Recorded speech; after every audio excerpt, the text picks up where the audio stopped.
జై సీతారాం. శ్రీ గురుభ్యో నమ. దేవుడికేం హాయిగా ఉన్నాడు, ఈ మానవుడే బాధలు పడుతున్నాడు. ఇది ఒక సినిమాలోని పాట. నిజంగా ఇది నిజమా అనేట్లయితే ఇది నిజము కాదు. చాలా మంది భగవంతుడు హాయిగా ఉన్నాడా? భగవంతుడు ఎప్పుడూ హాయిగా ఉండడు. తన బిడ్డ హాయిగా ఉండేట్లయితే అప్పుడు భగవంతుడు ప్రశాంతంగా ఉంటాడు. ఇలా సకల చరాచర జీవకోటి అంతా కూడా హాయిగా ఉంటుందా? వాళ్ళకి బాధ, వాళ్ళకి సంతోషం రకరకాలుగా ఉంటారు. కాబట్టి భగవంతుడు ఎప్పుడూ కూడా మన కోసం తపిస్తూనే ఉంటాడు. వైకుంఠంలోనో లేకపోతే కైలాసంలోనో ఉండేట్లయితే భగవంతుడికి ఏం ఆనందం ఉంటుంది? భగవంతుడికి మన మధ్యలో మనతోటి కలిసి ఉండటమే భగవంతుడు ఇష్టపడతాడు. దాన్ని రామాయణంలో యుద్ధ అనంతరము ఈశ్వరుడు అంటే, నాయనా నువ్వు శ్రీమన్నారాయణుడివి అన్నప్పుడు, నాకు తెలియదు, నేను దశరథ మహారాజు యొక్క కుమారుణ్ణి అంటే ఏమిటి? ఒక రాజు యొక్క కొడుకుగానో లేకపోతే ఒక సామాన్య మానవుడిగానే ఉండటానికి ఇష్టపడుతున్నాడు కానీ ఇక్కడ వైకుంఠంలో ఉండటానికి భగవంతుడు ఇష్టపడట్లేదు.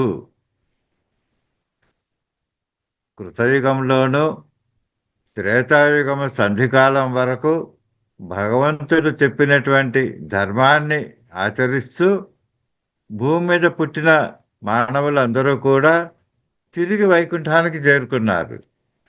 ఈ త్రేతాయుగం సంధికాలంలో రావణుని వల్ల బాధలు పడుతున్నటువంటి మానవులకి భగవంతుడు ఉన్నాడా లేదా అని సందేహం కలిగింది. ఆ కలిగినప్పుడు ఆ యొక్క స్థితిని, భగవంతుని ఉనికిని చాటుకు, అంతేగాని దుష్ట శిక్షణ అది కాదు. భగవంతుడు చంపటానికి వస్తాడు ఆ భూమి మీదకి. ఎవరిని చంపుతాడు? రావణ కుంభకర్ణులు, లేకపోతే హిరణ్యాక్ష హిరణ్యకశిపులు, వీరందరూ కూడా అనేక జన్మలు వచ్చినటువంటి వాళ్ళు భగవంతుని బిడ్డలు కాదా? భగవంతుని పార్షదులు కాదా వాళ్ళు? దుష్ట శిక్షణ అనేటువంటిది కారణమే కాదు బిడ్డలను చంపటం అనేది. వాళ్ళని ఉద్ధరించటము అనేటువంటిదే ప్రధానము.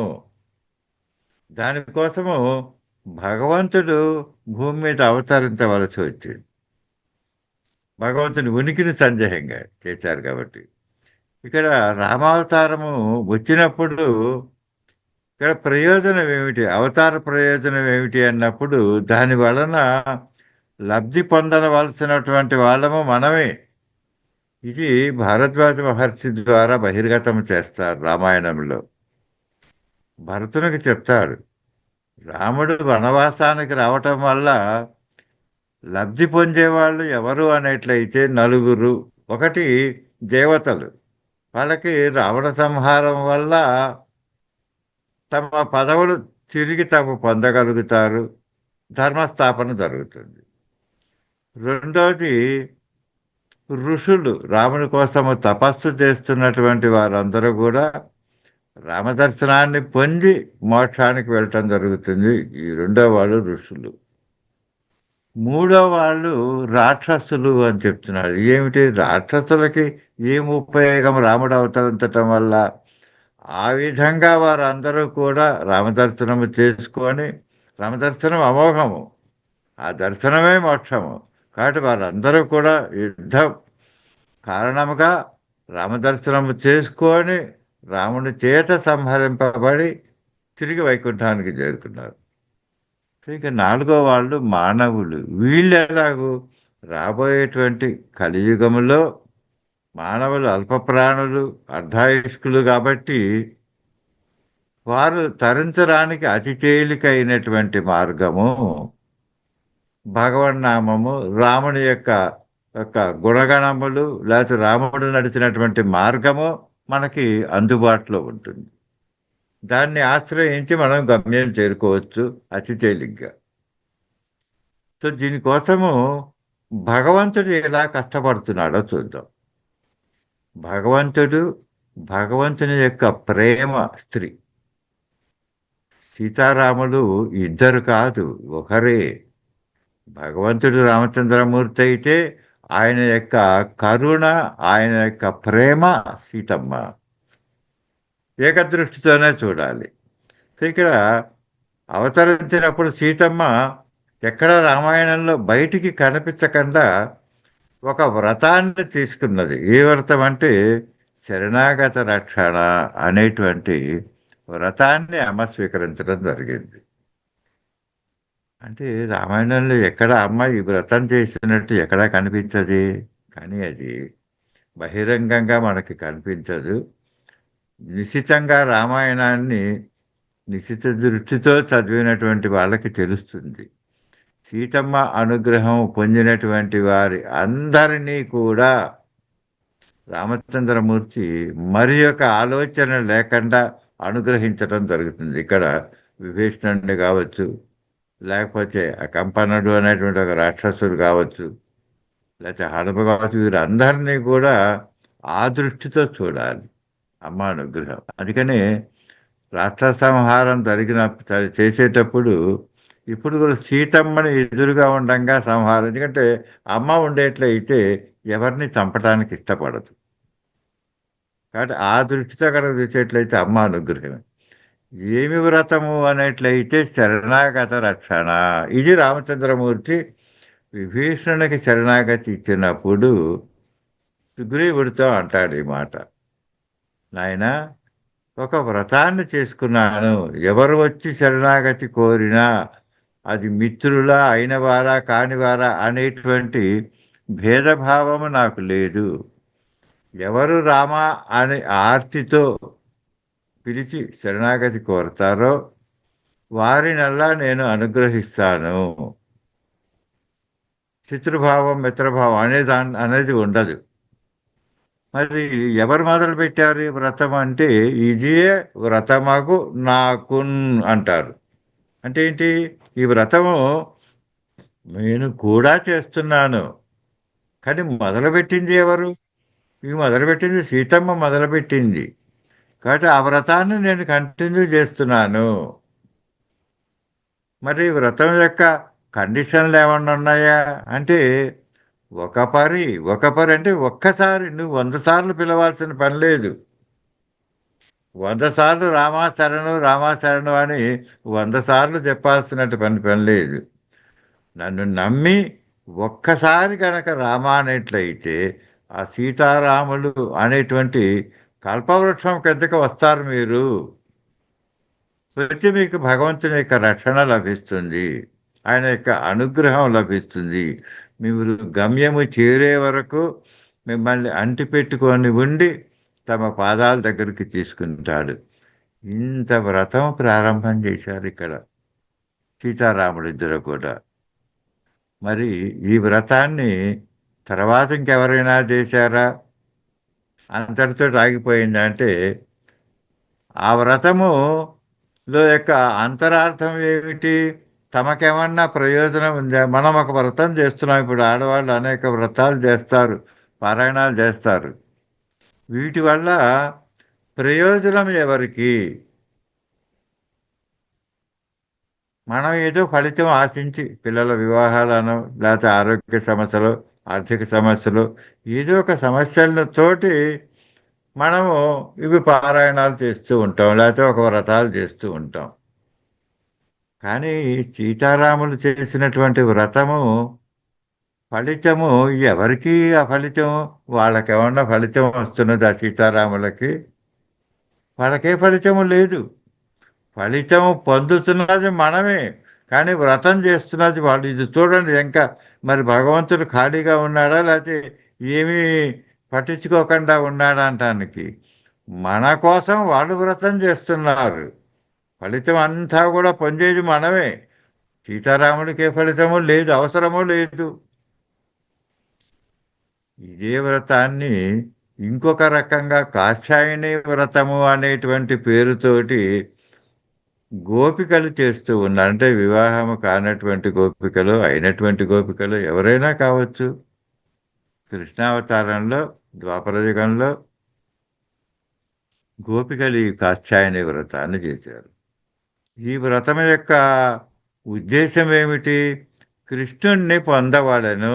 పొందవలను అంటే వివాహమా లేకపోతే ఇంకొకటా అనేటువంటి దాన్ని దృష్టిలో మారిస్తే ఆ పాయింట్ మాట్లాడుకుంటూ వెళ్ళేట్లయితే కొంచెం లోతైన విషయం ఉంది. అటువైపు వెళ్ళటం లేదు ఇప్పుడు. కేవలము కృష్ణుణ్ణి పొందాలి. వివాహమా లేకపోతే ఇంకోట అనేది కాదు. భగవంతుణ్ణి పొందాలి. ఇది వాళ్ళ ఉద్దేశం. ఈ వ్రతము చేసేటప్పుడు భగవంతుడు సరే ఆడపిల్లలు చేస్తున్నారులే, నాకేమిటి వాళ్ళ వ్రతం చేయని అని కూర్చోలేదు భగవంతుడు. వ్రతము చేసేటప్పుడు సరిగా చేస్తున్నారా, భక్తి శ్రద్ధలతో చేస్తున్నారా, నన్ను నమ్మి చేస్తున్నారా, లేకపోతే ఏమి ఫలితం ఆశించి చేస్తున్నారు, లౌకికమైన ఫలితమా ఆధ్యాత్మికమైన ఫలితమా, ఇవన్నీ కూడా భగవంతుడు చాలా నిశ్చితంగా గమనిస్తూ ఉంటాడు. ఎక్కడైనా చిన్న చిన్న లోపాలు ఉండేట్లయితే ఆ లోపాలని సరిదిద్దుతూనూ ఉంటాడు ఆయన. ఆయన బాధ్యత అది. మన వ్రతం చేస్తూ ఉంటే ఆయన చూస్తూ ఊరుకోడు. అందుకని ఆ యొక్క వ్రత దీక్షలో ఆ బట్టలు లేకుండా స్నానం చేయటము అనేటువంటిది ఒక చిన్న దోషం ఉంది కాబట్టి ఆ దోషాన్ని తొలగించటాని కోసం వస్త్రముల అపహరణ చేయటము, దాని ద్వారా ఆ దోషాన్ని తొలగించిన తర్వాత అమ్మా మీకు ఈ వ్రతము యొక్క పూర్ణ ఫలితము మీకు లభిస్తుంది అంటే మాట ఇచ్చేశాడు, మీకు లభిస్తుంది అని. ఆ మాట ఫలితమే శరద్రాత్రులలో ఆ గోపికలతోటి రాసక్రీడ చేయటం జరిగింది. అంటే ఇక్కడ ఏమిటి రాసక్రీడ? రాసక్రీడ ఆడుకోవటానికే వాళ్ళు వ్రతం చేసింది, కృష్ణుడితో ఆడుకోవటానికే, లేకపోతే కృష్ణుడిని వివాహం చేసుకోవటమా? కృష్ణుడిని పొందటము అంటే భగవంతుడు నావాడు, ఇది శారీరకమైనటువంటి స్థిత లేదా ఆధ్యాత్మికమైనటువంటి స్థితి అంటే పూర్తి ఆధ్యాత్మికమైనటువంటి స్థితి. వాళ్ళు ఎక్కడ ఇల్లు వదిలిపెట్టి రావటము, ఎందుకంటే ఒకటి జాగ్రత్తగా గమనించాలి, రాసక్రీడ జరిపేటువంటి సమయానికి కృష్ణయ్య వయస్సు కేవలం 7 సంవత్సరములు మాత్రమే. 7 సంవత్సరముల పిల్లవాడితోటి వీళ్ళు ఏమి ఆట ఆడుకోదలుచుకున్నారు? కాబట్టి శరీరపరమైనటువంటిది కాదు. ఈ కన్నయ్యని భగవంతుడిగా గ్రహించినటువంటి గోపికలు ఆయనతో అనుసంధానము చెంది ఆయనలో లయము కావాలి. అంటే మరణించిన తర్వాత లయము కావాలా భగవంతునితోటి, బ్రతికి ఉండగానే కావాలా అన్నప్పుడు జీవన్ముక్తులు కావాలి. వాళ్ళు హాయిగా ఇంట్లో పేడ తీసుకుంటున్నారు, గోపోషణ చేస్తున్నారు, ఆవు పాలు చేస్తున్నారు, వాటి నుంచి వచ్చేటువంటి పాలు, పెరుగు, వెన్న, నెయ్యి ఇవన్నీ చేస్తున్నారు. వాటిని తీసుకెళ్ళి మధుర తీసుకెళ్ళో ఎక్కడో గ్రామాలకు తీసుకెళ్ళి అమ్ముకొని వస్తుంది. వాళ్ళ జీవన విధానంలో ఏ విధమైనటువంటి మార్పు లేదు. వాళ్ళు జ్ఞానం ఏమీ చదువుకోలేదు. కానీ వాళ్ళు గ్రహించినటువంటి ఒకే విషయం, చాలామంది అనుకుంటారు చాలా పుస్తకాలు చదివి, చాలా పారాయణాలు, లక్ష్మీ సహస్రనామాలు, విష్ణు సహస్రనామాలు, లలితా సహస్రనామాలు, హనుమాన్ చాలీసాలు ఇవన్నీ గడగడగా ఉపజెప్పేట్లయితే సరిపోతుంది కాదు. ఇక్కడ వాటిలోనే ఉన్నటువంటి అంతరార్థాన్ని, భగవతత్వాన్ని గ్రహించటం అనేటువంటిది కావాలి. ఆ గోపికలు ఏమీ చదువుకోకపోయినా కానీ భగవతత్వాన్ని గ్రహించారు, భగవంతుణ్ణి పట్టుకున్నారు. పట్టుకోవటం అంటే ఆయన కాళ్ళు పట్టుకున్నారా? రోజు వెళ్ళి ఆయన కాళ్ళు పట్టుకుని కూర్చున్నారా? లేదు. ఆయన కొద్ది రోజులే 16వ ఏట వరకే బృందావనంలో ఉన్నారు. అక్కడి నుంచి మధుర వెళ్ళినటువంటి స్వామి అక్కడి నుంచి ద్వారక, తర్వాత తిరిగి ఎప్పుడు బృందావనానికి రాలేదు. అలా అని దూరం అయిపోయినాడు కదా అని కృష్ణుని వదిలిపెట్టారా? లేదు. కృష్ణ భావంలోని వాళ్ళ జీవితం గడపటం అంటే మీకు బుట్టలో వెన్న, నెయ్యి, పాలు, పెరుగు ఇవన్నీ పెట్టుకొని అమ్మటానికి తీసుకొని వెళ్ళేటప్పుడు ఏమంటున్నారు? కన్నయ్యోయ్, కృష్ణయ్యోయ్ అంటున్నారు. అంతేగాని వెన్న, నెయ్యి అంటలేదు. అంటే వాళ్ళ దృష్టి ఏమిటి? ఏమి అమ్ముతున్నారు వాళ్ళు? బుట్టా కృష్ణుడే, బుట్టలో ఉన్నటువంటి వెన్న, నెయ్యి, పాలు, పెరుగు అన్నీ కృష్ణుడే. మరి వీళ్ళు అమ్ముతున్నది ఏమిటి? మధుర తీసుకెళ్ళి కన్నయ్య ప్రేమను తాము అనుభవిస్తున్నటువంటి కన్నయ్య ప్రేమను పంచుతున్నారు. ఇది మనం ఇక్కడ గ్రహించవలసింది. భగవంతుని యొక్క ప్రేమను మనం ఎలా పంచగలము? ముందు మనకి రావాలి కదా ప్రేమ. అనేట్లయితే ఆ రామావతారంలో దీర్ఘ శరణాగతి అంటున్నారు. రామాయణం మొత్తం కూడా దీర్ఘ శరణాగతి. రాముణ్ణి పొందినటువంటి వాళ్ళు పొందినటువంటి ఆనందము, అలాగే కృష్ణావతారంలో కృష్ణుణ్ణి పొందినటువంటి వాళ్ళు పొందినటువంటి ఆనందము చూసుకున్నట్లయితే, ఈ ఆనందం ఏమిటంటే భగవంతుని ప్రేమని వారు పొందగలిగారు. పొందినప్పుడు అది ఏ రూపంలో పొందారు అనేట్లయితే దివ్య ప్రేమ అనేటువంటి రూపంలో పొందగలిగారు. దాన్ని పంచాలి. అది పంచుతున్నారు. జడయేతు గోపాల జనమునింద్ర శతకముల దురవస్థ చక్కదేసి కృష్ణమేఘంబు బహుతర కీర్తి నొప్పే విమల బృందావన ఆకాశ వీధియందు. ఆ కృష్ణ ప్రేమ అనేటువంటిది ఒక వర్షంలాగా పడుతుంటే ఒక చుక్క చాలు ఆ ప్రేమ పొందటానికి. కానీ కుండపోతగా వర్షం పడుతున్నది కృష్ణ ప్రేమ అనేటువంటి వర్షం. దాంట్లో తడిచి ముద్దవటము. ఇది కృష్ణ ప్రేమ. ఈ వ్రతము యొక్క సంకల్పం యొక్క ఫలితం ఏమి కోరుకున్నారు? ఈ కాత్యాయని వ్రతాన్ని చేస్తున్నప్పుడు భగవంతుని యొక్క ప్రేమ కావాలి అంటే ఆయనతో పెళ్లి చేసుకోవటమో లేకపోతే ఇంకొకటో కాదు వాళ్ళు కోరుకున్నది. భగవంతుని ప్రేమను మేము పొందాలి. అలాగే రామావతారంలోనూ అదే స్థితి, ఇక్కడ కూడా ఇది స్థితి.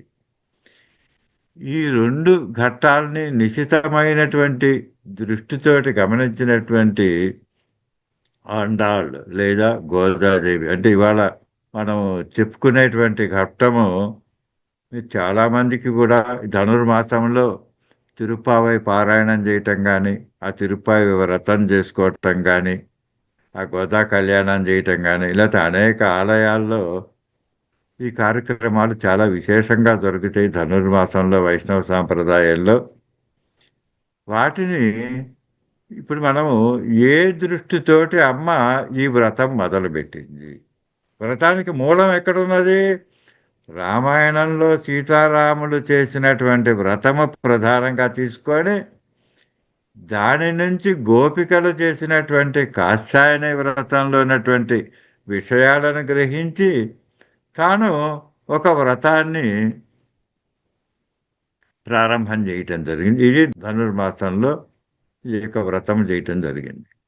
అంటే ఈ వ్రతం చేయటానికి ఈ యొక్క గోదాదేవు లేకపోతే ఆండాలమ్మ అని ఎక్కడికైనా వెళ్ళిందా, ఎలా చేసింది?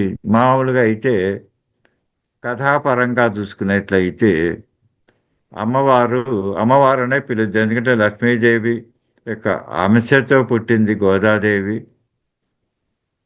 విష్ణుచిత్తుడు అనేటువంటి ఒక సద్బ్రాహ్మణుడు తన యొక్క తులసి వనంలో రోజు ఆ యొక్క పూలు, తులసి దళాలు కోసి వాటిని మాలలు కట్టి విల్లిపుత్తూరులో ఉన్నటువంటి వటపత్ర సాయి యొక్క మందిరంలో అలంకారానికి రోజు ఇవ్వటం అనేటువంటిది ఈయన దినచర్య. ఈయనకి వివాహం లేదు, ఒంటరిగానే జీవితాన్ని గడుపుతున్నాడు.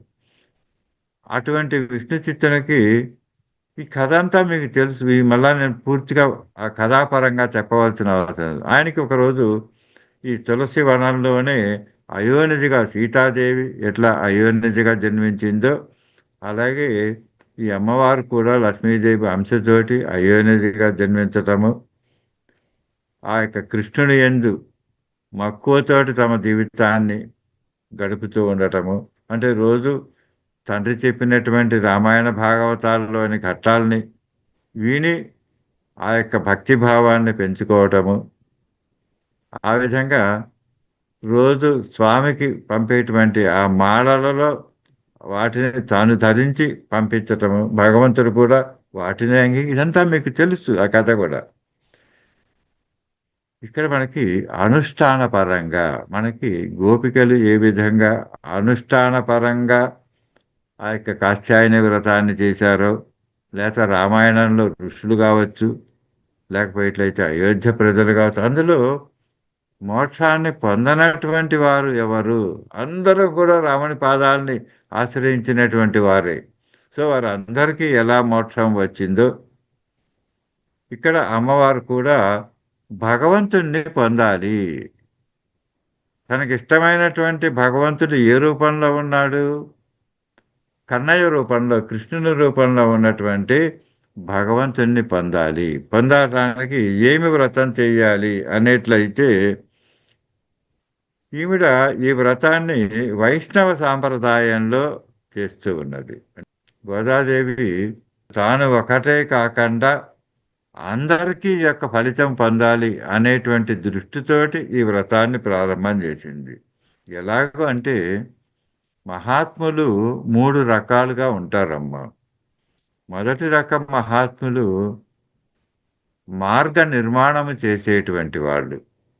రెండో రకం మహాత్ములు ఆ మార్గములో నడిచేటువంటి వారు. మూడో రకం మహాత్ములు ఆ మార్గంలో నడుస్తూ తమ వెంట అనేక మందిని మీరు రాండి, నా వెంట ప్రయాణం చేయండి, మిమ్మల్ని నాతో పాటు నేను మిమ్మల్ని కూడా గమ్యము చేరుస్తాను అనే భావంతో ప్రయాణం చేసేటువంటి వాళ్ళు. ఇక్కడ ఏమిటి అంటే మొదటి రకం మహాత్ములు వ్యాస భగవానుడు, ఆదిశంకరాచార్యులు వారు లాంటి వారు మనకి మార్గ నిర్మాణం చేసి చూపించారు, ఈ మార్గాలు వెళ్ళాలి అనేది. మహాత్ములు ఆ మార్గంలో నడిచి చూపించారు, ఆ గమ్యాన్ని చేరుకున్నారు. మూడో రకం వారు తాము నడుస్తూ అంటే గురు పరంపరలో తామొకరే మోక్షానికి వెళ్ళకుండా తమతోటి పాటు అనేక మందికి మార్గము చూపించి ఆ మార్గంలో వారిని కూడా ప్రయాణం చేయించి మా గురువుగారు చెప్పేవారు, ఎవరికైతే తాను మంత్రోపదేశం చేశానో లేకపోతే ఇప్పుడు మంత్రోపదేశం చేస్తున్నానో వారికి మోక్షము కలిగే వరకు కూడా నేను వారి వెంట ఉండి నడిపిస్తాను, లేదా ఇన్ని జన్మలైనా తీసుకొని వారికి మోక్షము కలిగే వరకు కూడా నేను వెంట ఉంటాను. అంటే మహాత్ముల యొక్క ఆలోచన చూడండి, తాము ఒకరో తరించరు, అందరినీ తరింపజేస్తారు.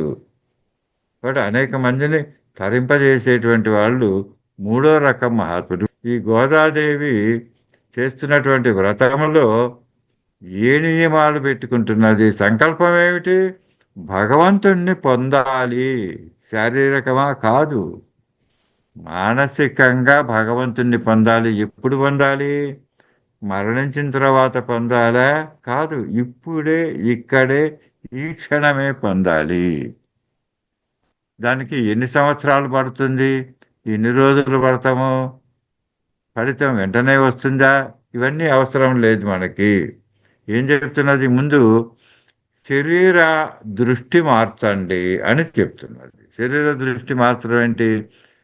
మామూలుగా అయితే మనం చూసుకునేటైతే తీసుకునేటువంటి ఆహారము, మనం రకరకాలైనటువంటి ఆహార పదార్థములు, ఇష్టమైనటువంటి ఆహార పదార్థాలు తీసుకుంటూ ఉంటాము.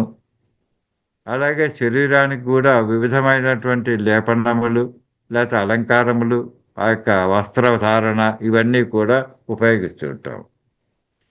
సో ఎక్కడ ప్రారంభం చేసింది అమ్మ ఇది? జీవన విధానం మొత్తం కూడా పాలు, పాల పదార్థాలు, పాలు, పెరుగు, వెన్న, నెయ్యి, మజ్జిగ, ఇవే కదా వాళ్ళ జీవితం గోపికలకి.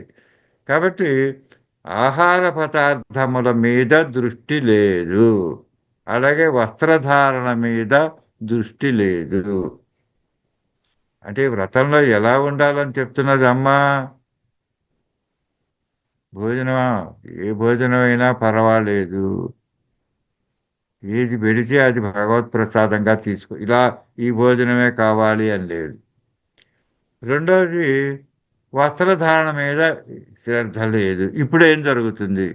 ఒక 10 రోజులు సరైనటువంటి భోజనం చేయకండి. ఎందుకంటే దీక్ష. నేను అనేక సార్లు మంత్ర పురస్చరణలు చేసేటప్పుడు భోజనం మీద దృష్టి ఉండేది కాదు. ఏ రాత్రి 1 గంట, 2కి లేచి స్నానం చేసి జపానికి కూర్చుంటే సాయంత్రం 6, 7, 8 వరకు కూడా అలాగే జపంలో కూర్చునేవాడిని దీక్షలో. అప్పుడు ఆహారం తీసుకోవాలని కానీ, ఆకలేస్తున్నదని కానీ ఏమీ ఉండేది కాదు పూర్తయ్యే వరకు. అలానే నీరసం వస్తుంటే అవసరం లేదు. ఎందుకంటే ఆ మంత్రం అనేటువంటి బలమే శక్తిని ఇస్తున్నది. ఆధ్యాత్మికమైనటువంటి బలం. అలాగే ఎప్పుడైతే ఈ రెండిటిని వదిలిపెట్టామో అప్పుడేమవుతుంది? శరీరం యొక్క స్థితి మారుతూ వస్తుంటుంది. ఈ మారినప్పుడు ఏమిటి? అతిజీనత్వము. శరణాగతిలో ముఖ్యమైనటువంటి కలిసిన అతిజీనత్వము అని చెప్తున్నారు. ఈ జీనత్వం ఏంటి? చూడంగానే అయ్యో పాపం బిడ్డ ఇలా అయిపోయింది, వారం రోజులు భోజనం చేయకపోయేసరికి ఇట్లా చేయకుండా ఉందా? ఏది ప్రసాదం అయితే ప్రసాదం మాత్రమే తీసుకుంటుంది. అయ్యో సరైన బట్టలు కట్టుకోలేదే, లేకపోతే తలకు నూనె రాసుకోలేదే, ఇలా అయిపోయింది, మొహానికి ఏ ఏ లేపనాలు రాసుకోకుండా ఉన్నది అనే భగవంతుని యొక్క కరుణ, భగవంతుని యొక్క కరుణ అనేటువంటి వర్షం మన మీద పడటానికి ఆయన చూడండి, అయ్యో బిడ్డ చాలా ఇబ్బంది పడుతున్నది వ్రత దీక్ష పెట్టుకొని, ఈ అమ్మాయిని వెంటనే అనుగ్రహించాలి. అమ్మాయి అంటే మీరు జనరల్గా ఆడపిల్ల అనే దృష్టి అనుకోకండమ్మా. భగవంతుని దృష్టిలో అందరము ఆయన బిడ్డలమే, అందరము కూడా స్త్రీ స్వరూపాలే. బృందావనంలో చెప్పుకుంటారు, బృందావనంలో పురుషులు అనేటువంటి వారు లేరు, అందరూ స్త్రీలే. మీకు బృందావనం వెళ్ళినా కానీ, ద్వారక వెళ్ళినా కానీ అందరూ కూడా స్త్రీ భావనతో వెళ్తారు భగవంతుడు. అది ఇక్కడ ఆ భావన ఏంటి? అందరము దీనత్వము అనేట్లయితే ఆ దీనత్వాన్ని చూసి వెంటనే భగవంతుని యొక్క అనుగ్రహాన్ని పొందగలము అనేటువంటిది. వాటిని ఆపేసిన తర్వాత ఇక నువ్వు తర్వాత ఏం చెయ్యాలి అంటే, వీటి మీద భౌతికమైనటువంటి శరీర దృష్టిని పక్కకు తీసిన తర్వాత తర్వాత ఏమి చేయాలి? 10 మందిని కూడగట్టుకోవాలి. ఈ 10 మంది ఎవరు అంటే, చాలామంది అనుకుంటున్నారు నిద్రపోతున్నారు గోపికలు, వాళ్ళందరినీ నిద్ర లేపుతుంది. చూడండి అమ్మా, మన ఇంట్లో ఏదైనా పెళ్ళికి వెళ్ళాలి, ఉదయం 5 గంటలకే లేచి ఏదో ఊరు వెళ్ళాలి పెళ్ళికి కారులో అన్నప్పుడు మనం ఆ రోజు 3 గంటలకే లేచి రెడీ అయిపోయి 5 బయలుదేరి వెళ్తాము. అలాగే ఒక దీక్ష పెట్టుకున్నప్పుడు, ఒక వ్రతము చేస్తున్నప్పుడు పొద్దున్నే 3 గంటలకి నిద్ర లేచి అందరం ఒక చోట కలవాలి అన్నప్పుడు అందరూ నిద్రపోతుంటారా? గోపికలు నిద్రపోతూ ఉంటారా? వీళ్ళందరూ కూడా విశేషమైనటువంటి స్థాయిలో ఉన్నటువంటి వారు, ఆధ్యాత్మికంగా ఆ మార్గంలో ఉన్నటువంటి వారే. భగవంతుని చేరటానికి అనేక మార్గాలు ఉన్నాయి మనకి. ఒక మార్గము కాదు. ఒక నది ఒడ్డున ఒక 100 పడవలుంటే ఏ పడవ ఎక్కినా కానీ అవతల గమ్యానికి చేరుతాము. అలాగే భగవంతుడు వేదముల ద్వారా, పురాణముల ద్వారా, ఇతిహాసముల ద్వారా, అలాగే ఉపనిషత్తుల ద్వారా, శాస్త్రముల ద్వారా, భక్తుల చరిత్రల ద్వారా, ఇవన్నిట్లో కూడా మనకి అనేక మార్గాల్ని చూపిస్తూ వచ్చాడు. తాను అవతరించి మార్గాన్ని చూపించాడు. మహాత్ములు భూమి మీదకు వచ్చి వాళ్ళు మార్గాన్ని నడిచినటువంటి రామకృష్ణ పరమహంస, వివేకానందుడు, చైతన్య ప్రభు, రమణ మహర్షి, వీరందరూ కూడా మహాత్ములు. సో వారు నడిచినటువంటి మార్గాలు మనకి అందుబాటులో ఉన్నవి. మన అడుగు వేయటమే. ఇక్కడ వేసేటప్పుడు ఒకళ్ళు వెళ్ళాలా, అందరం కలిసి వెళ్ళాలి. మరి అక్కడ వ్రతమేమన్నా యమునా నది తీరంలో బృందావనంలో చేశారు గోపికలు. మరి ఇక్కడ ఈవిడ వ్రతం ఇక్కడ బృందావనం ఉందా, యమునా నది ఉందా? అక్కడ ఉన్నటువంటి ఆ పుష్కరిణినే యమునా నదిగా భావన చేశారు. వాళ్ళు ఉండేటువంటి ఈ విల్లిపుత్తూరు అనేటువంటి గ్రామాన్నే బృందావనంగా భావన చేసుకొని అక్కడ ఉన్నటువంటి ఆధ్యాత్మిక మార్గంలో ఉన్నటువంటి వారిని అందరినీ కలుపుకొని ముందుకు ప్రయాణం చేయటము. కాబట్టి వీళ్ళందరినీ నిద్ర లేపటము. ఈ నిద్ర లేపేటప్పుడు ఒక్కొక్కళ్ళ స్థితి నిద్ర లేచే ఉన్నారు. ఎవరు నిద్రపోవట్లేదు అక్కడ. కానీ వాళ్ళ యొక్క ఆధ్యాత్మిక స్థితిలో ఉన్నారు. తెల్లవారుజామున లేచి ఆ కృష్ణ స్మరణతోటి అంతర్ముఖులై భగవంతుని ధ్యానంలో ఉన్నటువంటి వాళ్ళని ఇంకా మనం నిద్ర లేపేటువంటిది ఏమున్నది? నిద్ర లేపాల్సినటువంటి పనే లేదు. అలా అందరినీ నిద్ర లేపటం జరిగిందమ్మా. నిద్ర లేపిన తర్వాత సుమారుగా ఒక 10 పాసురాల్లో మొదటి 5-6 పాసురాల్లో సంకల్పం చేయటము, శరీర భావం నుంచి పక్కకు రావటము, పక్కకు వచ్చిన తర్వాత వీలైనంత మటుకు మౌనంగానే ఉంటాము. ఈ వ్రతాల్లో ప్రధానమైనటువంటిది 2 అమ్మ. 2 పాయింట్లు జాగ్రత్తగా పట్టుకునేట్లయితే మనకు తెలుస్తుంది. ఒకటి హింస. ఎవరికి బాధ కలిగించేటువంటి పని చెయ్యము, ఎవరిని బాధ కలిగేటట్టు మాట్లాడము అనేటువంటిది ఒక నియమం అయితే, రెండోది దాదాపు మౌనంగానే ఈ వ్రతము చేస్తాము. మాట్లాడితే కదా ఇంకొక మనిషికి బాధ కలిగేటువంటిది. ఏదైనా చేస్తే కదా ఇవి చెయ్యము అని నియమం పెట్టుకున్నప్పుడు, అలాగే మౌనంగా ఉంటాము అని ఒక నియమం పెట్టుకున్నప్పుడు, వేరే భౌతిక శరీరపరమైనటువంటి వాటి మీద దృష్టి లేదు అని ఒక నియమం పెట్టుకున్నప్పుడు, అలాగే ఏ కోరిక లేదు, మాకు భగవంతుడే కావాలి, భగవంతుడు కావాలా, భగవంతుని యొక్క ప్రేమ కావాలా, భగవంతుని యొక్క భగవంతుని పొందటం అంటే ఏమిటి? భగవంతుని యొక్క ప్రేమ మాకు కావాలి. ఒకరోజు ఇస్తే సరిపోతుంది. అది నిరంతరము ఆ ప్రేమను మేము తీసుకుంటూ ఉండాలి, గ్రొళ్ళుతూ ఉండాలి. ఇక్కడ అందరినీ ఒక్కొక్కళ్ళని నిద్ర లేపుకొని అక్కడి నుంచి వటపత్ర సాయి యొక్క ఆలయానికి వెళ్ళటము. ఆలయం అనేట్లయితే భగవంతుడు ఉండేటువంటి స్థలము. ఈ భగవంతుడు ఉండేటప్పుడు ఎవరిని పట్టుకునేట్లయితే భగవంతుని యొక్క అనుగ్రహం మనం పొందగలము. ఎవరిని పట్టుకోవాలి? మనకు ఒక కలెక్టర్ ఆఫీసులో ఒక పని కావాలి అనేట్లయితే అక్కడికి వెళ్ళి అక్కడ ఏ గుమాస్తానో లేకపోతే ఏ ప్యూన్నో పట్టుకొని ఎక్కడికి వెళ్ళాలి, ఎవరి ద్వారా పని చేసుకోవాలని మనం చేసుకుంటాం. అలాగే ఇక్కడికి వచ్చినప్పుడు ఎవరిని పట్టుకోవాలి? భాగవతుల్ని పట్టుకోవాలి.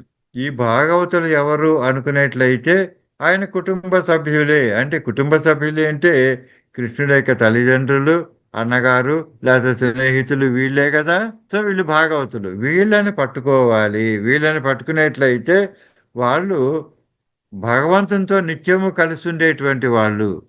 గురు పరంపరలో ఉన్నటువంటి వైష్ణవులందరూ కూడా, నిద్రలేపినటువంటి గోపికలందరూ కూడా ఈ మార్గంలోనే ఉన్నారు అందరూ.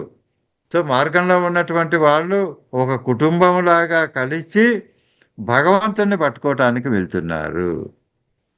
వెళ్తున్నప్పుడు ఎవరికి భగవంతుడు దగ్గరగా ఉంటాడు? భగవంతుడిని ఎవరైతే ఆశ్రయిస్తారో వారిని తన తల మీద పెట్టుకుంటాడు భగవంతుడు. నీకు దీంట్లో చెప్తాడు అంబరీషుని యొక్క చరిత్రలో ఎక్కడ ఉన్నారు భక్తులు ఎవరు అంటే, భక్తులు ఆ తల మీద పెట్టుకుంటున్నాను వాళ్ళని, వాళ్ళ పాదధూళి కావాలి నాకు, భగవంతుడే అంటున్నాడు ఈ మాట. కాబట్టి అటువంటి భాగవతులు ఎవరు అంటే భగవంతుడిని ఆశ్రయించి నిత్యము ఆయనతో కలిసిమెలిసి ఉన్నటువంటి వాళ్ళు ఎవరు? కాబట్టి ఇక్కడి నుంచి అంతా కూడా నిజంగా అక్కడ ఆ తల్లిదండ్రులైనటువంటి యశోద, నందుడు, లేకపోతే అన్నగారైనటువంటి బలరాముడు, లేదా ఆయన నిత్యము క్రీడిస్తున్నటువంటి ఆ గోపికలు, లేదా ఆయన ఇష్ట సఖి అయినటువంటి రాధాదేవి, వీళ్ళందరూ అక్కడ ఉన్నారా? ఏమ్మా ఇవన్నీ చూడండి. పోనీ అలాగే విల్లిపుత్తూరులో ఇంతమంది ఆడపిల్లలు గోపికలు ఆ భక్తిలో ఉన్నవాళ్ళు ఉన్నారా? కాదు. ఇదంతా కూడా భావనాపరమైనటువంటి భక్తి అమ్మ. మనకి భక్తిలో 2 రకాలు ఉంటుందమ్మా. ఒకటి భౌతికమైనటువంటి భక్తి అంటే ఏమిటి? రోజు కూర్చోవటం, అష్టోత్తరాలు చేయటం, లేకపోతే దీపారాధనలు చేయటం, అగరబత్తీలు వెలిగించటం, కొబ్బరికాయ కొట్టటం, ఇవన్నీ కూడా భౌతికమైనటువంటి భక్తి పూజలు చేస్తూ ఉంటాం. వీటికి కొంత శారీరకమైనటువంటి శ్రమ ఉన్నది. అలాగే వస్తువులు సమకూర్చుకోవటం అనేటువంటిది ఉన్నది. కానీ ఈ యొక్క ఆధ్యాత్మిక భక్తిలో ఒక చోటే కూర్చొని నీకు 100 కొబ్బరికాయలు కొట్టగాలి అనుకుంటే 100 కొబ్బరికాయలు కొట్టవచ్చు. మానస భక్తిది. అలాగే ఒక 10 పూలమాలలు వెయ్యాలంటే వెయ్యవచ్చు. అంటే ఏ భావనలోకి వెళ్తే ఆ భావనలో ఆ భగవంతుని యొక్క పూజ మనం ఇది చాలా తేలికైనటువంటిది. ఇది ప్రారంభంలోనే వస్తుందా అంటే ప్రారంభంలో వచ్చేటువంటిది కాదు. మొదటి మెట్లు ఈ మెట్లన్నీ ఎక్కుతూ రావాల్సిందేను. ఎక్కుతూ వచ్చిన తర్వాత ఒక్కొక్కటి ఇది అవసరం లేదు, ఇది అవసరం లేదు. ఒక ఇల్లు కట్టుకునేటప్పుడు పిల్లర్లు వేస్తాము. ఒక స్లాబ్ వేసేటప్పుడు దానికి కింద చెక్కలు, ఆ సెంటరింగ్ మెటీరియల్, గడ్డి ఇవన్నీ పెట్టి స్లాబ్ వేస్తాము. ఒక 20 రోజులు అయిన తర్వాత ఆ వేసినటువంటి స్లాబ్ గట్టిపడుతుంది. ఆ తర్వాత కింద పెట్టినటువంటి సెంటరింగ్ మెటీరియల్ అంతా కూడా తొలగిస్తాము. ఇక్కడ ఏమిటి, స్లాబ్ వేయటానికి ఈ సెంటరింగ్ మెటీరియల్ అంతా కావాలి. కానీ వేసిన తర్వాత వీటితో పని లేదు. అలాగే భగవంతుని ముందు బాహ్య భక్తితో ప్రారంభం చేసి ఇవన్నీ చేసుకున్న తర్వాత కొన్నాళ్ళు అయిన తర్వాత ఈ వస్తువులతో పని లేదు. అంతర్ముఖులైనప్పుడు ఆ భక్తితోటి ఆ భగవంతుని ఏ విధంగా పూజించాలో, ఏ విధంగా పూజించాలని మన మనసులో భావిస్తున్నామో అలా పూజ చేస్తూ మన జీవితాన్ని అంతర్ముఖులమై జీవన్ముక్తులమై గడపవచ్చు. కాబట్టి ఇక్కడ వైష్ణవ సాంప్రదాయంలో ఆళ్వారులు అనేటువంటి గురువులుని ఎమ్మడి పెట్టుకొని భగవంతుని దగ్గరికి వెళ్ళటానికి రికమెండేషన్ అనమాట. ఎందుకంటే మేము ఒక్కళ్ళని రాలేదు, అందరం కలిసి వచ్చాము. సో ఎక్కడికి వచ్చారు? ముందు నందుని యొక్క ఇంటికి వెళ్ళటం జరిగింది. నందుని ఉండేటువంటి ఆ ఆలయంలోనే వీళ్ళంతా కూడా ఈ యొక్క గోదాదేవి యొక్క భావన. నందుని ఇంటికి వెళ్ళి ఆ నందుని ఇంటి యొక్క తలుపు కొడుతున్నారు. ఈ తలుపు కొట్టడం అనేసరికి చాలామంది అనుకుంటారు ఆ నిద్ర లేపడానికి తలుపు కొడుతున్నా, ఆయన కూడా ఇంట్లో నిద్రపోతున్నాడేమో తలుపు కొడతాం. అక్కడ తలుపు కొట్టడం అంటే అక్కడ అర్థం ఏమిటంటే శ్రీరామ జయ రామ జయ జయ రామ జయ జయ రామ జానకి రామ జానకి రామ పట్టాభిరామ శ్రీరామ జయ రామ జయ జయ రామ. అందరూ కలిసి భగవన్నామాన్ని చేస్తూ ఉన్నారు. మన ఫోన్లు మాట్లాడేటప్పుడు ఫోన్ చేయంగానే హలో, ఇంకా ఏమి హలోలు, ఎప్పుడు హలోలు ఇంకా అనుకుంటున్నాము.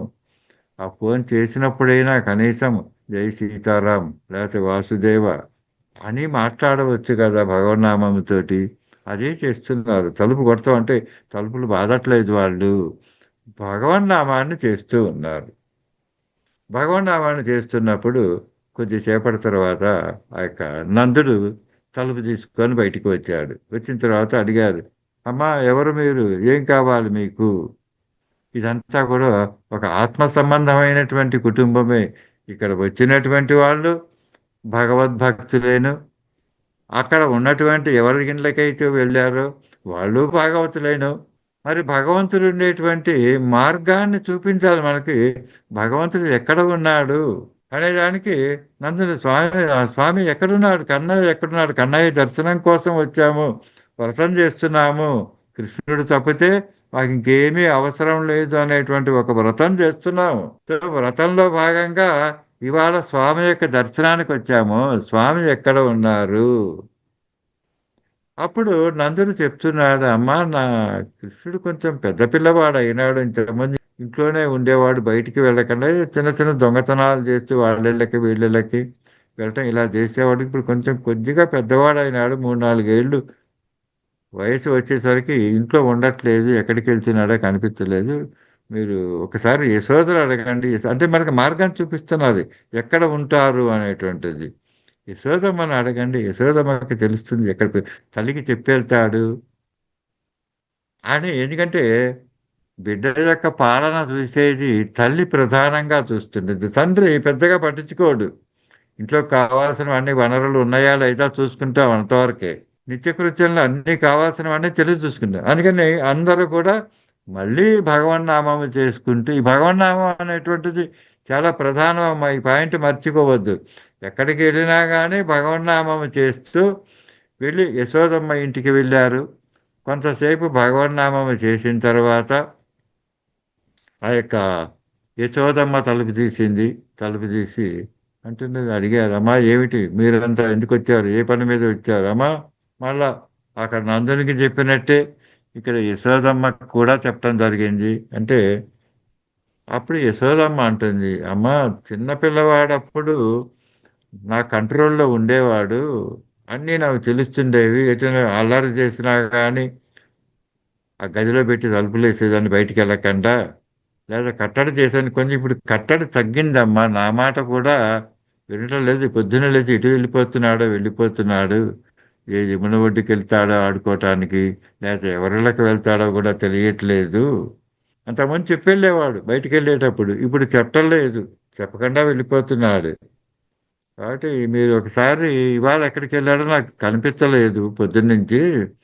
ఎక్కడికి బయటికి వెళ్ళినా కానీ బలరాముడిని తీసుకొని వెళ్తాడు, వాళ్ళిద్దరూ కలిసే వెళ్తారు, ఒక్కడు ఎప్పుడు వెళ్ళాడు, అక్కడికి వెళ్ళండి అన్నప్పుడు అక్కడి నుంచి అంటే భగవంతుని కోసము అన్వేషణ, ఎక్కడ ఉన్నాడు భగవంతుడు. అక్కడి నుంచి మెల్లిగా అందరూ కలిసి బలరాముడి ఇంటికి వచ్చారు. బలరాముడి ఇంటికి వచ్చిన తర్వాత మళ్ళా భగవన్నామము, మళ్ళా తలుపు కొట్టటము, ఆయన తలుపు తీయటం తీసి చెప్తున్నాడు, ఏంటమ్మా అమ్మా ఇది పని. కృష్ణుడు ఇంతకుముందు ఎక్కడికి వెళ్ళినా కానీ నాకు పొద్దున పూట కలిసే వెళ్ళేవాళ్ళం, చీకటితో నిద్రలేపేవాడు, కలిసి వెళ్ళేవాళ్ళము. కానీ ఈ మధ్య ఎందుకు ఒక్కోసారి నాకు కూడా చెప్పకుండా వెళ్ళిపోతున్నాడు, చీకటితో లేస్తాడు, ఆ మురళిని తీసుకొని వెళ్ళిపోతున్నాడు. ఎక్కడికి వెళ్ళాడని నాకు అనుమానం వచ్చింది. అనుమానం వచ్చి ఒకరోజు ఆయన కనిపించకుండా చాటుగా వెళ్ళాను. వెళ్ళినప్పుడు ఆయన ఎక్కడికి వెళ్తున్నాడు, ఆ మెల్లగా ఆ తోటల్లోకి వనాల్లోకి వెళ్తున్నాడు, చీకట్లను తెల్లవారకుండానే. ఏం చేస్తున్నాడా అని చూసేట్లయితే ఆ వేలాడుతున్నటువంటి చెట్లు కొమ్మలు వంగిపోయి ఉన్నవి. ఆ వంగిపోయినటువంటి కొమ్మలకి గుత్తులు గుత్తులుగా పండ్లు ఉన్నవి. అలాగే కొన్ని చెట్లకి పూలు కాసి ఉన్నవి. కొన్ని రాళ్ళు రప్పలు నేల మీద పడి ఉన్నవి, రోడ్డుకి అటుపక్క ఇటుపక్క. ఈయన ఏం చేస్తున్నాడు వెళ్ళేటప్పుడు నాకేం అర్థం కాదు, ఆయన ఏం చేస్తున్నాడు. వెళ్తున్నాడు, ఆ చెట్టు కొమ్మ ఉంటే ఆ కొమ్మను పట్టుకొని కొద్దిసేపు తాకుతున్నాడు, లేదా ఉన్నటువంటి ఆ పండుని చూస్తున్నాడు, చెట్టు తాకుతున్నాడు, పూలను తాకుతున్నాడు, ఆ కిందకి వంగి ఆ నేల మీద పడి ఉన్నటువంటి రాళ్లను తాకుతూ ఉన్నాడు. లేదా కొన్ని కొన్ని రాళ్ళు వచ్చి బయటికి దొర్లుకుంటూ వస్తున్నాయి, ఇంట్లో నుంచి రాళ్ళు. రాళ్ళు ఏమిటి దొర్లుకుంటూ రావటం ఏమిటి, బయటికి ఎట్లా వస్తున్నాయి? ఆ కృష్ణ దర్శనము కోసము తపిస్తున్నటువంటి ఋషులు, రామావతారంలో రాముని యొక్క స్పర్శ పొందాలి అన్నటువంటి ఋషులందరూ కూడా ఆ కోరికతోటి తమ యొక్క కర్మ శరీరాలని త్యాగము చేసి ఆ కోరిక అలాగే ఉండిపోయింది. భగవంతుణ్ణి తాకాలి, భగవంతుని యొక్క ఏ విధంగా అయినా తాకాలి. అందులో ఆ ఋషులందరూ కూడా కొంతమంది పూల చెట్లయినారు, కొంతమంది పండ్ల చెట్లయినారు, కొంతమంది రాళ్ళైనారు, కొంతమంది రప్పలైనారు, కొంతమంది పుట్టలైనారు, కొంతమంది ఇంకా చెప్పాలంటే ఆ ఒక గోపిక ఇంట్లో ఉండేటువంటి ఒక గుండ్రాయి, ఆ గుండ్రాయితో ఏం చేస్తుంది ఆ గోపిక, తలస్నానం చేయటానికి కుంకుడుకాయలు కొట్టుకోవాలి. ఆ కుంకుడుకాయలు కొడటానికి ఆ రాయిని ఉపయోగిస్తుంది. ఆ రాయి కూడా జన్మలో ఆ యొక్క ఋషియే. ఏ ఆనందాన్ని అనుభవిస్తున్నాడు, ఆహా గోపిక చేతితో నన్ను పట్టుకున్నది చాలు, జన్మధన్యం అయిపోతున్నది. ఇవాళ పొద్దునే కృష్ణుడు వెళ్తున్నాడు ఆ ఇంటి ముందు నుంచి నడుచుకుంటూ. ఆ రాయి దొర్లుకుంటూ బయటకు వచ్చేసింది. వచ్చేసరికి కృష్ణయ్య చూశాడు. చూసి ఓహో వచ్చావా, నా కోసమే వచ్చావా అంటూ ఆ రాయిని తీసుకొని చేతితో పట్టుకొని మళ్ళా తీసుకెళ్ళి ఆ గోపిక వాకిట్లో పెట్టి వెళ్ళటం. ఇది ఆయన చేస్తున్న తెల్లవారుజామున లేచి నిద్ర లేచి ఎక్కడికి వెళ్తున్నాడా అని చేస్తే ఇగో ఇలా వెళ్తున్నాడు. భగవంతుడికి ఎంత ప్రేమ! వెతుక్కుంటూ వెతుక్కుంటూ వెతుక్కుంటూ వెళ్ళి వాళ్ళందరినీ అనుగ్రహిస్తున్నాడు. అమ్మా ఇది నా పరిస్థితి. సో ఎప్పుడు పోతున్నాడో ఎటు వస్తున్నాడో కూడా తెలియట్లేదు. ఇప్పుడు ఆయన ఎంతమంది ఆయన లిస్టులో ఉన్నారో, ఎంతమందిని అనుగ్రహించాలో ఆయన, ఎంతమంది కోరికలు తీర్చాలో నాకైతే అర్థం కావట్లేదమ్మా. కానీ నాకు ఒక కొత్త విషయం తెలిసింది ఈ మధ్య. ఆయనకి ఒక గర్ల్ ఫ్రెండ్ ఎవరో వచ్చారట. ఆ గర్ల్ ఫ్రెండ్ ఇంటికి ఎక్కువ వెళ్తున్నాడు అని చెప్పి తెలిసింది. మీరు ఆ ఇంటికి వెళ్ళండి. ఎక్కడ? ఆమె కూడా ఎక్కడ యమున దగ్గరలోనే ఉంటుంది ఆవిడ. ఫలానా ఆవిడ. ఆవిడ పేరేంటి? అయ్యో ఆవిడ పేరు రాధ. ఎప్పుడు ఈ మధ్య ఎక్కువ వాళ్ళ ఇంటికే వెళ్తున్నాడు. సరే అక్కడి నుంచి అందరూ కలిసి భగవన్నామము తీసుకుంటూ ఆ యొక్క రాధమ్మ ఇంటికి వెళ్ళటం జరిగింది. రాధమ్మ ఇంటికి వెళ్ళి ఆ భగవన్నామంతో మళ్ళీ తలుపులు కొట్టటం. ఆ రాధమ్మ ఎంతసేపు కొట్టినా కానీ తలుపులు తీయటం లేదు. తీయకపోతుంటే వీళ్ళు బయట నుంచి అమ్మా శ్రీరామ జయ రామ జయ జయ రామ, అమ్మా రాధమ్మ తల్లి ఇంట్లో ఉన్నావా లేదా, ఉంటే పలకవేమిటి, నేను ఇంట్లో ఉన్నాను లేదా స్నానం చేస్తున్నాను, ఒక నిమిషం ఉండండి తలుపు తీస్తున్నాను అనవేమిటి నువ్వు అని అన్నప్పుడు చాలా సేపటి తర్వాత ఊ అనేటువంటి శబ్దం, అంటే ఇంట్లో ఒక మనిషి ఉన్నది అనేటువంటి శబ్దం వినిపించింది. అమ్మయ్య ఇంట్లోనే ఉన్నది కానీ తలుపు తీయట్లేదు. మళ్ళా భగవన్నామని చేస్తున్నారు. అమ్మ తొందరగా తలుపు తీయి తల్లి, చాలా మంది వచ్చాము అంటే ఆవిడ అంటుంది ఎలా అంటే, తలుపు తీసేటువంటి పరిస్థితిలో లేను నేను. ఏమిటి అనేట్లయితే ఎందుకమ్మా ఏం తలుపు తీయటానికి ఏమిటి అంత ఇబ్బంది? ఏమీ లేదమ్మా. కన్నయ్య ఉన్నాడా ఇక్కడ లేదా ఎటన్నా కన్నయ్య ఇక్కడే ఉన్నాడు. మరి తలుపు తీయటానికి ఏమిటమ్మా, ఏమిటి బాధ? తొందరగా తలుపు తీ, ఇంతమంది వచ్చాం కదా, తెల్లవారుజామునే వచ్చాము అంటే అక్కడ ఏం చెప్తున్నది ఆవిడ? ఆ కన్నయ్య నా గుండెల మీద పడుకొని నిద్రపోతున్నాడమ్మా. నిద్ర లేవాలిగా, ఆయన నిద్ర లేస్తే కదా నేను ఆ మంచం నుంచి లేచి దిగొచ్చి మీకు తలుపు తీసేది. వేదాంత వేధుల విహరించు విన్నాని, విహరించు కథార విధులందు. ఓ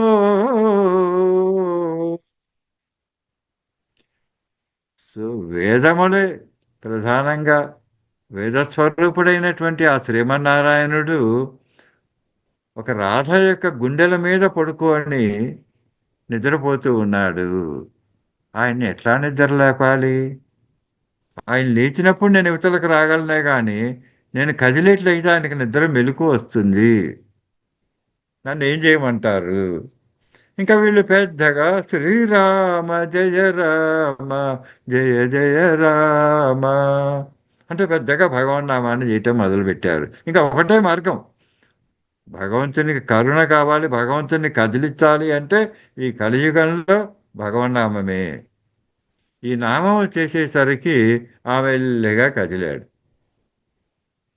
కదిలేసిన తర్వాత సారథి చెప్పండి, ఎవరో పెద్ద తప్పుడు అవుతున్నది, ఏమిటి బయట ఏదో గోలగా ఉంది, ఏం జరుగుతున్నది, భగవన్నామం నిలుస్తున్నది, ఎవరు వచ్చారు, ఒకసారి వెళ్ళి అడిగిరా, ఎవరు వచ్చారో ఏమిటో కనుక్కోనరా వెళ్ళి అని అంటే రాధమ్మ వచ్చింది. రాధమ్మ వచ్చి ఆ మెల్లిగా తలుపు తీసింది. తలుపు తీసినప్పుడు అందరూ పెద్ద గుంపు కనిపించింది. ఇక్కడ వైష్ణవ సాంప్రదాయం అంతా కూడా ఆళ్వారులు అందరూ కూడా గోపికల రూపంలో వచ్చి భగవన్నామం చేస్తూ ఉన్నారు.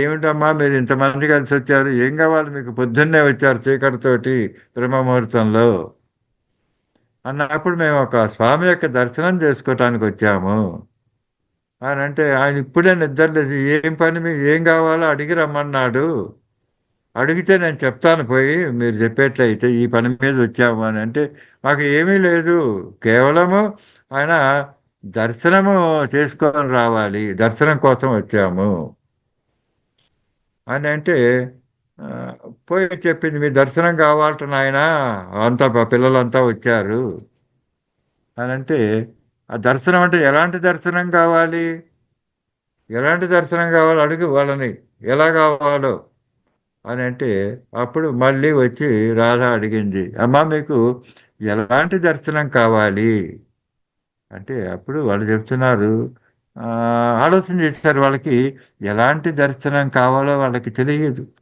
భగవంతుని ఎలా చూడాలి అనుకుంటున్నారో కూడా వాళ్ళకి తెలియదు. అప్పుడు మాకు ఏ దర్శనం వద్దో చెప్తున్నారు, ఏ దర్శనం కావాలో తెలియదు వాళ్ళకి, ఏది వద్దో వాళ్ళు ఏమవుతుంటున్నారు, హిరణ్యకశిపుడుని సంహరించడానికి ఆ యొక్క స్వామి అవతరించారు కదా నరసింహన్ రూపంలో, ఆ రూపం మాకు చాలా భయం వేస్తుంది, ఆ రూపం వద్దు, ఆ రూపంలో రావటం ఇష్టం ఉండదు మాకు. అయితే పరశురాముని అవతారమా, లేదు గండ్రగొడ్డలు పట్టుకుంటాడమ్మా, అది కూడా కొంచెం ఉగ్రంగా ఉంటుంది, పోనీ రాముడిగా కావాలా, పోనీ రామావతారంలో రాముడిగా కావాలా, ఆమోదం, ఆయన కూడా ధనుర్బాణాలు పట్టుకున్నాడు, ప్రేమస్వరూపుడే, కానీ చేతిలో బాణాలు ఉన్నాయమ్మా, బాణాలు ఉండేట్లయితే మాకు చూడటానికి కొద్దిగా ఇది అనిపిస్తుంది, కాబట్టి రాముడిగా వద్దు, మేమంతా కూడా ఈ ఈ వ్రతము చేసింది ఆ కృష్ణయ్యను చూడాలని చేశాము, కృష్ణుడి రూపంలో పడి పోయి చెప్పారు, లేదంటే మీకు పాత అవతారాలు వద్దట, ఇప్పుడు ఉన్నటువంటి అవతారంలోనే మిమ్మల్ని చూడాలనుకుంటున్నారు, అట్లాంటప్పుడు ఆ, గోవర్ధన పర్వతం ఎత్తిన కృష్ణుడిలాగా చూడాలా, లేకపోతే కాళింది మర్దనం చేసినటువంటి కృష్ణుడిలాగా చూడాలా, లేకపోతే వెన్న దొంగతనం చేసినటువంటి కృష్ణుడిలాగా చూడాలా, ఎలా అనేక ఉన్నాయి, అనేక రకాల కృష్ణులు ఉన్నాను, ఏ రకంగా చూడాలి ఒకసారి పోయి అడిగిరా, అడిగినప్పుడు మళ్ళీ వచ్చి రాధమ్మ వచ్చి వీడిని అడిగింది, అడిగితే అంటారు, మాకు తెలియదమ్మా, ఏ రూపం బాగుంటుందో మాకు తెలియదు, వెన్న దొంగతనాలు చేయడం ఇవన్నీ మాకేం తెలియదు, కానీ ముందు ఆయన చూడాలి, ఏది ఇష్టం అంటే భగవంతుణ్ణి ఏమి అడగాలి అనేటువంటి జ్ఞానము కూడా మనకి లేదు, అవసరం లేదు, ఏమి ఇవ్వాలి అనేటువంటిది ఆయనకి తెలుసు, మనకు అది అవసరం, ఆ సబ్జెక్ట్ మనది కాదు. సరే, సరే వాళ్ళకి తెలియదు కదా, నేనే వస్తున్నాను, సరే అందరినీ కూర్చోమని చెప్పి వస్తున్నాను అని చెప్పి తను లేచి సిద్ధమై వచ్చి ఆ సింహాసనం మీద కూర్చున్నారు కృష్ణయ్య. కూర్చున్నప్పుడు తలుపులు తీశారు, తలుపులు తీసిన తర్వాత వీళ్ళకి మనసులో భావాన్ని ఏ విధంగా ఉంటే వీళ్ళు ఇష్టపడతారు అనేటువంటిది భగవంతుడికి తెలుసు, అంతే కదా మరి, బిడ్డకి ఏమి కావాలా అనే తల్లికి తెలుసు, అలాగే ఇక్కడ ఉన్నటువంటి భక్తులకి తన్ని ఏ విధంగా చూడాలి ఎందుకంటే వాళ్ళ అమాయకులు, ఏమి తెలియనటువంటి వాళ్ళు, చదువు రానటువంటి వాళ్ళు, ఆ చదువు రానటువంటి వాళ్ళు ఏమి అడుగుతారు, వాళ్ళకే జ్ఞానం లేదు, కాబట్టి వచ్చి కూర్చున్నాడు, ఎలాంటి కృష్ణుడు వచ్చి కూర్చున్నాడు అక్కడ, స్తంభాతికంబులు అడ్డం బైన ఇటిట్టు చని పటని నివాని ఏ దశ ఇది వచ్చులాని క్రిగంట చూచువాని అంటే, ఎలాంటి కృష్ణుడట, ఎలాంటి కృష్ణుడు వచ్చి కూర్చున్నాడు, ఇంట్లో దొంగతనం చేశాడు, పక్క ఇంటికి వెళ్ళి గోపికల ఇళ్లలో దొంగతనాలు చేశాడు, వచ్చి కంప్లైంట్ వచ్చింది, ఈయన వచ్చి ఇవాళ ఏమైనా సరే కృష్ణుడిని పట్టుకో అని దెబ్బలు కొట్టాలి, కృష్ణుడు అమ్మకి దొరకకుండా పారిపోతూ ఉన్నాడు, పారిపోతూ ఉంటే పట్టుకోవాలని అమ్మ ప్రయత్నము, ఆ స్తంభాల తాటును దాక్కుంటున్నాడు, కనిపించట్లేదు,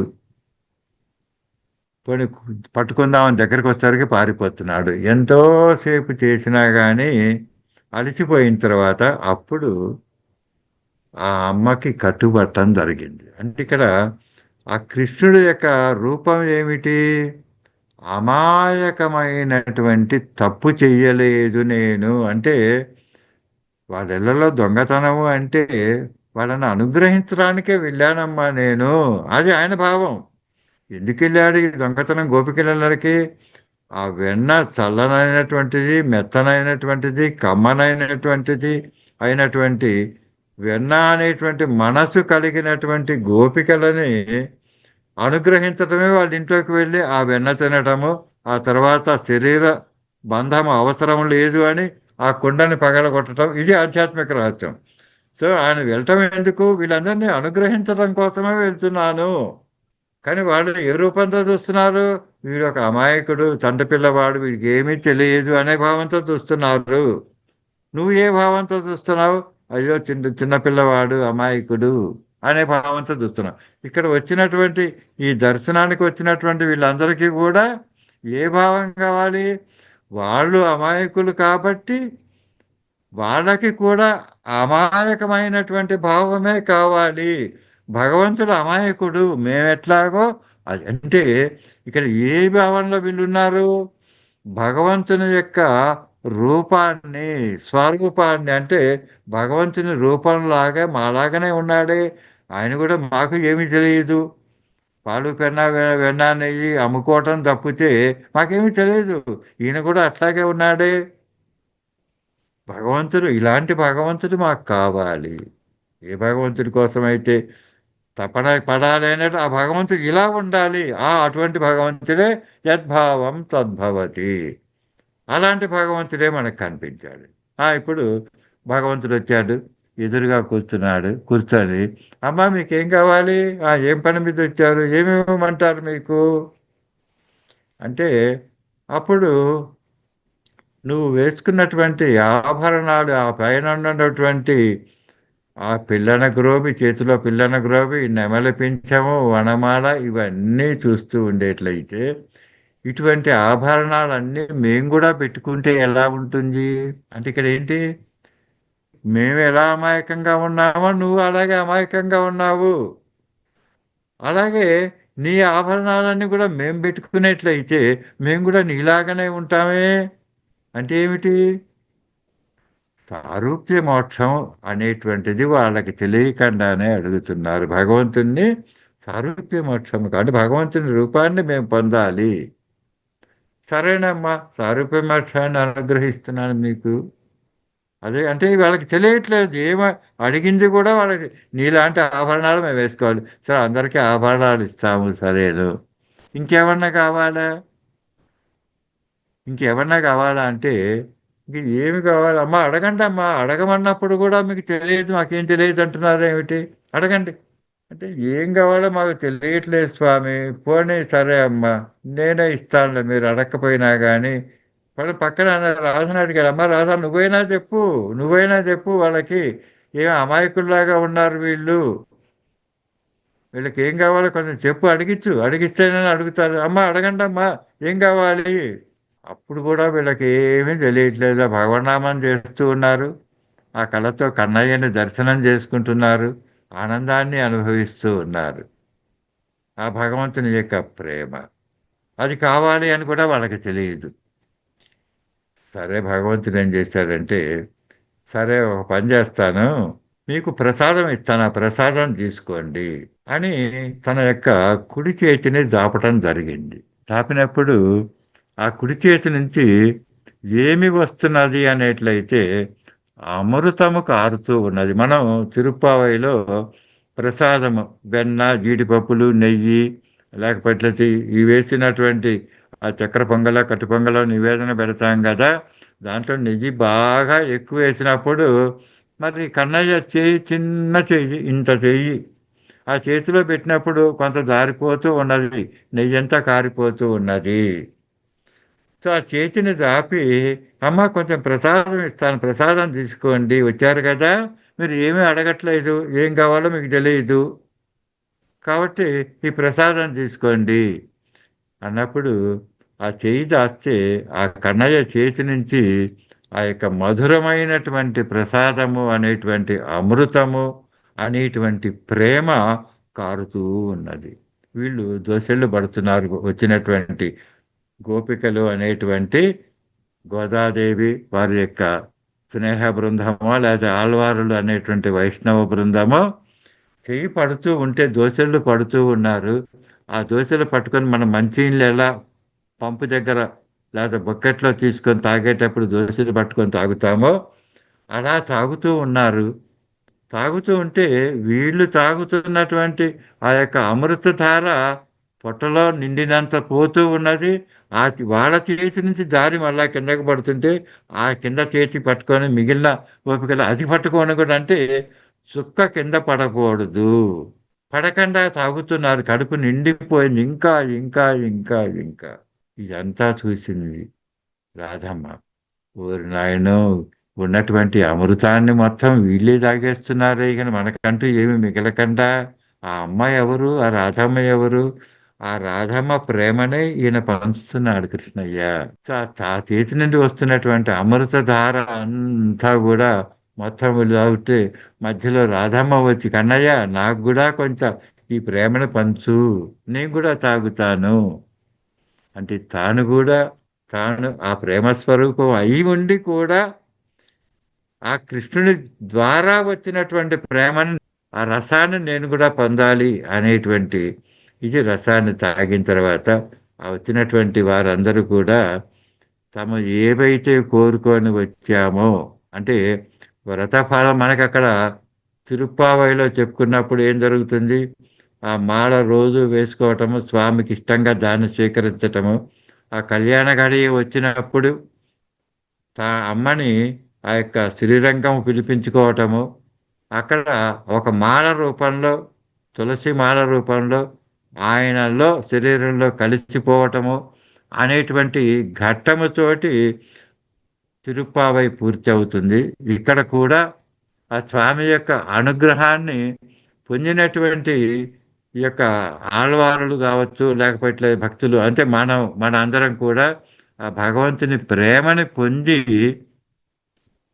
జీవన్ముక్తులైనారు. అంటే భగవంతుని ప్రేమ మనకి గనక లభించేట్లయితే మన జీవితంలో ఇంకా అంతకంటే అవసరమైనటువంటిది ఏమీ ఉండదు. ఆ ప్రేమే మనల్ని ధర్మ మార్గము వైపు నడిపిస్తుంది. ఇక్కడ క్లుప్తముగా చెప్పుకునేట్లయితే శరీర భ్రాంతిని వదిలిపెట్టి భగవన్నామాన్ని గనక చేసేట్లయితే భగవంతుడు భక్తికి కట్టుబడతాడు. ఇది చాలా తేలికైనటువంటి మార్గం. మీరు ఏ పనులు చేసుకుంటూ ఉన్నా గానీ మీ మనస్సులో మీకు ఇష్టమైనటువంటి ఒక నామాన్ని గనక చెప్పుకుంటూ ఉండేట్లయితే ఆ నామమే మిమ్మల్ని భగవంతుని వైపు నడిపిస్తుంది. వేరే ఇంకా ఏమీ అవసరం లేదు. ఏ పుస్తకాలు జ్ఞానాలు చదివి ఏ పారాయణాలు లేక సహస్రనామాలు ఇవన్నీ నేర్చుకోవటాలు వాటిని బట్టలు పెడతాలు ఇంత శ్రమ అవసరం లేదు. ఎందుకంటే ఇవన్నీ మీకు ఎవరిష్టమైతే వాళ్ళు చేయండి. కానీ ఇంత శ్రమతో ఏమీ పని లేకుండా అతి తేలికగా రామ అనేట్లయితే సరిపోతుంది.